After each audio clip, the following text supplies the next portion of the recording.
Oh shit. Anyways, fuck it. I ain't gonna change it. We're just gonna fast forward the song and pretend we've been here before. But fuck it, it's ready, y'all.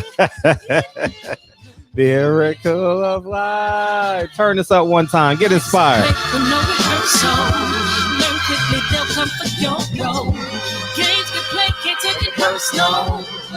Cause the devil is a lie.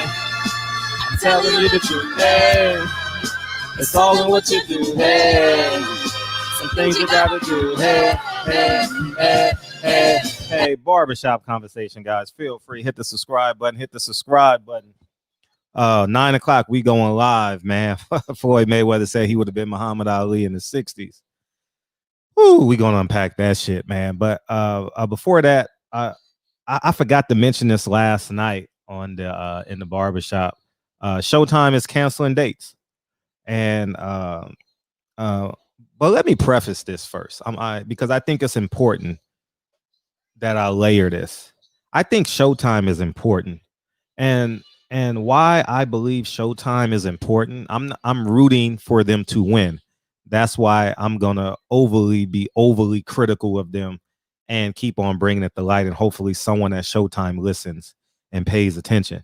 You know, Showtime is important because we get to see the athletes in their authentic space.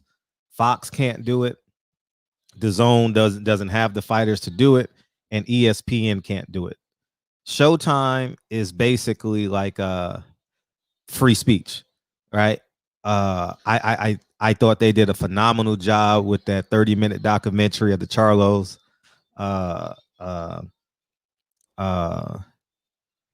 It took me down memory lane because I realized I spent a lot of money supporting them son of a guns, you know, and rightfully so. They have verged to be very good at boxing. Now, moving forward, and also say this: I think Steven Espinoza is the best, definitely better than John Skipper. Definitely better than Eddie Hearn, if you want to call him an executive. He's a promoter. I don't know the executives from ESPN, but I think Bob Arum represents them on the boxing side. I think Steven Espinoza, matter of fact, I know Steven Espinoza has his ear to the streets, yet he might be programmed. He might be too programmed to think unrealistically. And I think Steven Espinoza must start thinking unrealistically because he and Floyd are in bed together, and Floyd Mayweather stable ain't paying off. As you can see, they did the Sam's card, and this is just common sense. You don't need information. You don't need no inside information to understand that with that deal that he signed with Floyd, there was an agreement to promote his stable, and nobody in his stable outside of Tank Davis has blossomed into a star that will convince us to watch, and subscribe to Showtime. I still have yet to renew my subscription to Showtime. Am I right? Did I? No, I haven't. I definitely haven't. I forgot that was pay-per-view last week. But I don't know if I am, because the boxing content is just not there. Sergio Lipinets was canceled. I wouldn't have watched that fight anyway. I wouldn't have did a video on it. I wouldn't have reported on it. My audience wouldn't have cared. And that's what Steven Espinoza knows, is that no one would have watched that fight. They would have lost money. They would have paid for all them hotel rooms, airfare, Brian Custer getting paid, the three people in the media, what they got, the Abner Mares, Steve Farhood, those guys. You got to pay their salary.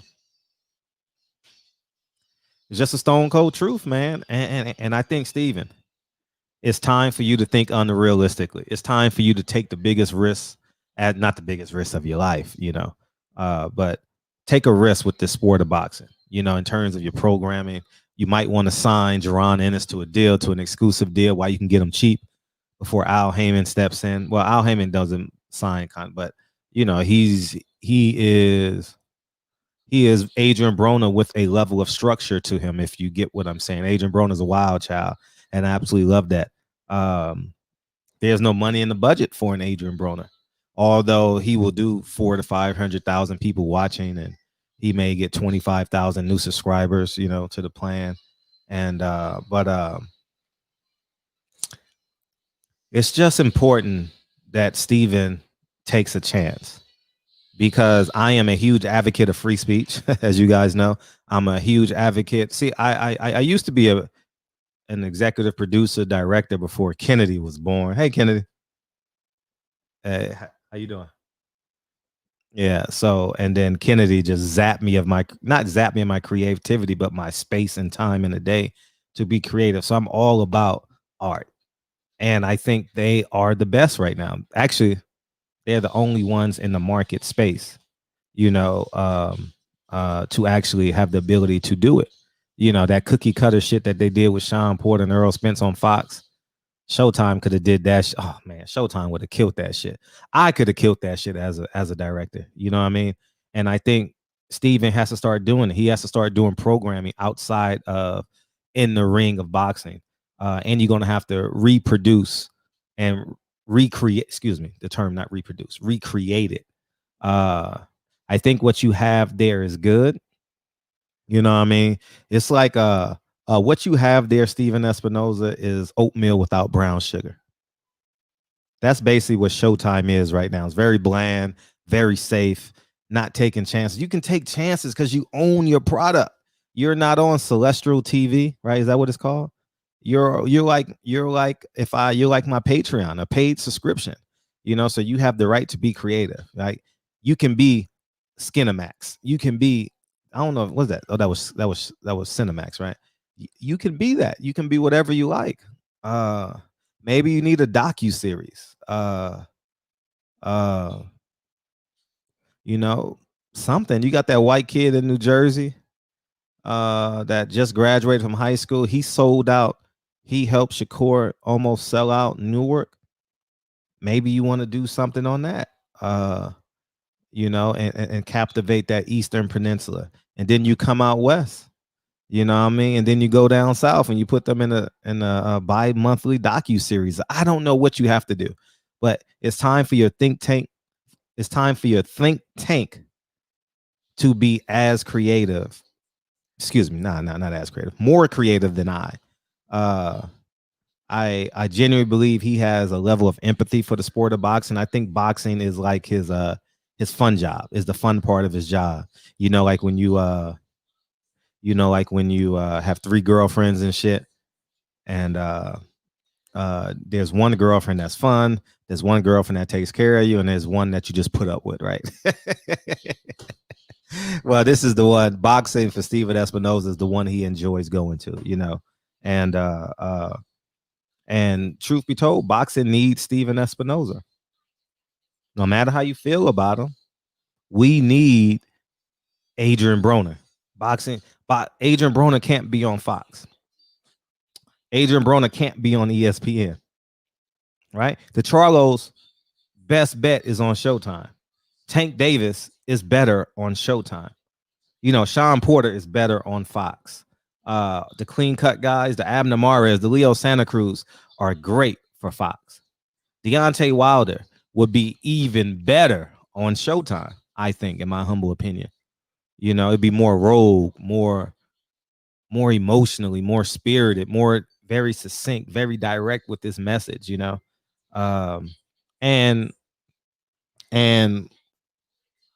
I think for a lot of people, if you don't have like that director's eye or creative eye, you don't understand what I'm saying. Fred, what are you talking about? I think Fox does a great job. Yeah, they do a great job. It's visually, aesthetically pleasing, but the grit of it, Showtime can add that grit.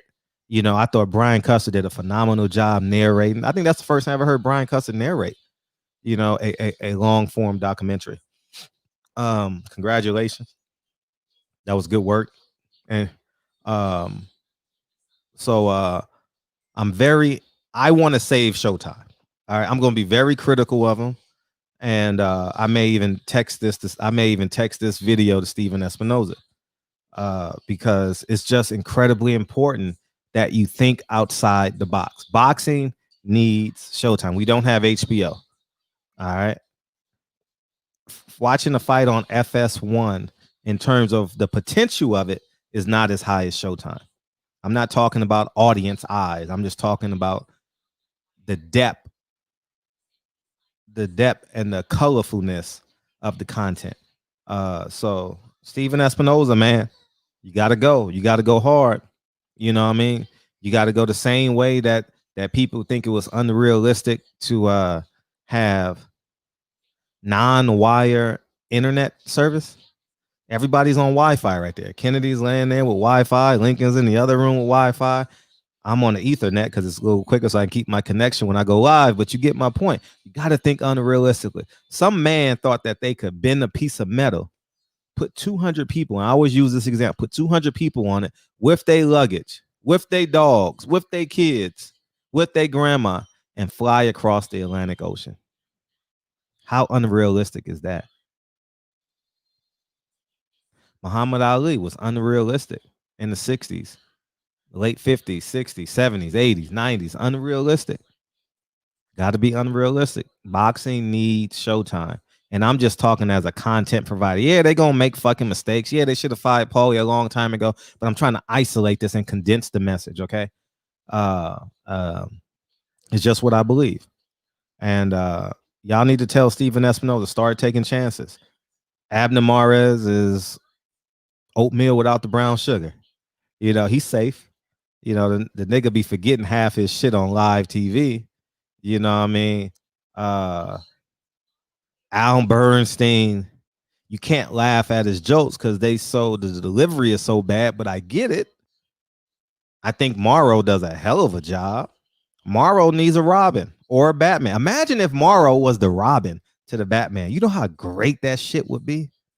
Maybe you need to bring Al Bernstein up top in the pregame, in the pre-game, like in terms of the shoulder program and the historical content and just delivering the facts. Maybe you have that, okay?